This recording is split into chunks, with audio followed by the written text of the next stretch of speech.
Okay, back inside the greenhouse. Had to let the camera sit for a little bit, get the condensation off of it. So hot in here and damp, and compared to how cold it is outside. But inside, the construction real quick is just a 3/4 conduit. Everything put together with clamps and self-tapping screws. All the joints are basically a 1-inch conduit that I used to make a coupling, which worked out pretty well. A little bit stronger than the little smaller couplings that you can buy that are made specifically for this. As far as how it goes into the ground, I've got about a 3-foot piece of a 1-inch conduit driven into the ground. I did this on all 4 corners to start with, squared it up, and used the water level to get the same elevation all the way around, and then run a string line down both sides to make sure that everything had the same elevation. Drove all the 1-inch pipe in the ground, leaving about 2 inches sticking up above the string so I could come by with the grinder and just cut the top off, because when you hit the conduit with a 4-pound hammer driving in the ground, you kind of crush the top, cave it in. There's no way you're going to get the pipe in there. So if you're going to do this, make sure you leave enough space to cut the pipe off. That way you can stick your 3/4 pipe in there. Go ahead and put your screws. Use your clamps to secure it to your outside frame, which I used just 2-bys.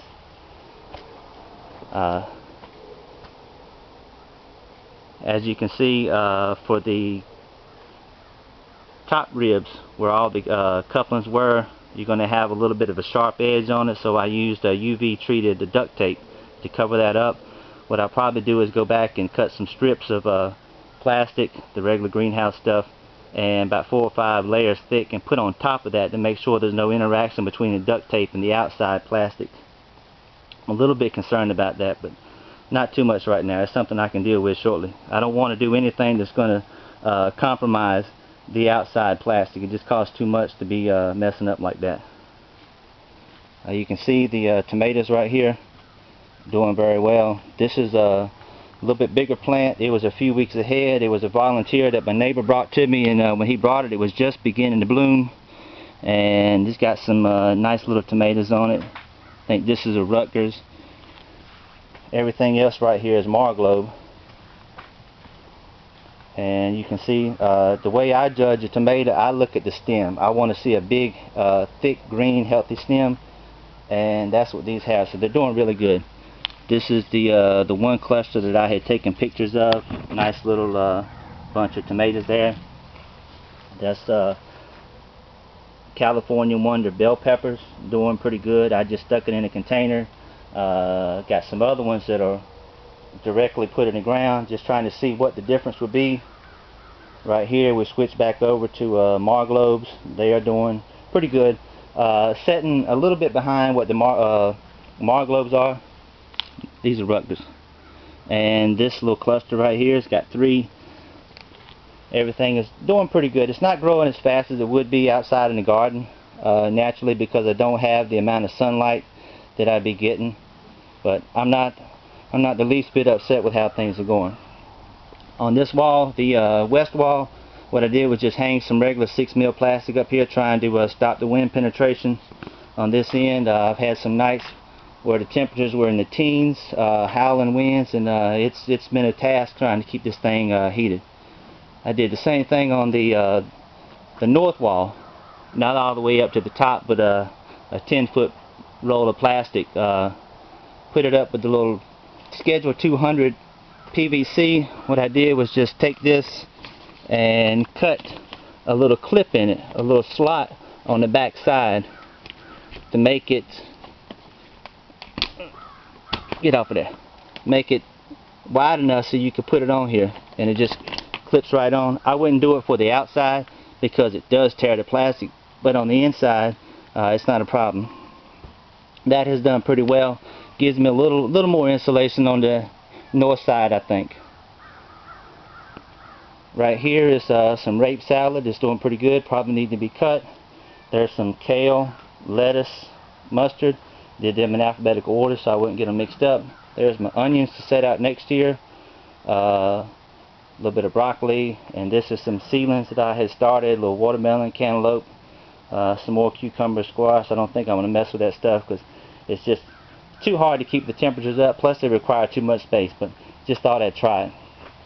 A few carrots right there, some spinach, and over here is 4 little squash plants and some cucumbers that I've got in little potted hanging baskets in 2 little black containers. As you can see, there's wood all over the place, trying my best to get this stuff dried out. It's been a nightmare dealing with green wood. Made my last 3 weeks not fun. Haven't slept a whole lot. I love a day like this when it's nice and sunny, because I know the greenhouse warms up. Everything in here warms up, which makes it a lot warmer when the sun goes down. A cloudy day, a really cold day, you know, it'll still be like in the 50s, but right now it's pretty warm. How warm is it? Let me go back and see. I don't know if you can see that. It's about 85 in here right now, and we're in the mid 40s outside. There's the fan that I use at night to well, daytime too. I've got it off right now because trying to not have the noise in the background, but I'll set it on the other end of the barrel at night to blow the heat from the east end to the west, and try to counter all of the cold air that's trying to come in, plus keep the air circulating in here. And that one fan has worked out pretty good. I'll eventually hang one on each side of the structure, going in opposite directions, to kind of create a vortex and get much better circulation, especially in the summertime. Here we have the wood stove, double barrel wood stove. You can do some YouTube searches for it, a lot of videos about it. I found it, and I found out that it would work. I thought I was going to heat this structure with electric, and I did it one night. I put 2 electric heaters in here, and there was 1 degree difference between the inside and outside, and that was like pissing in the wind, more like pissing in a tornado. There was no way that was going to work. Plus, it's going to kill me on the light bill. So, a buddy of mine mentioned something about a barrel stove, so I did some searches on it, found a couple of YouTube videos, one of them by a guy named Wrangler Star, who did a real good presentation.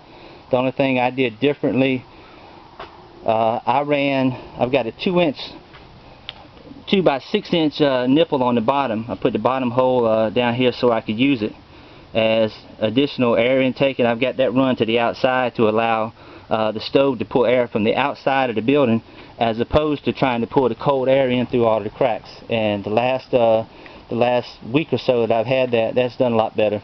I did put a 3/8 rope gasket inside the top lid.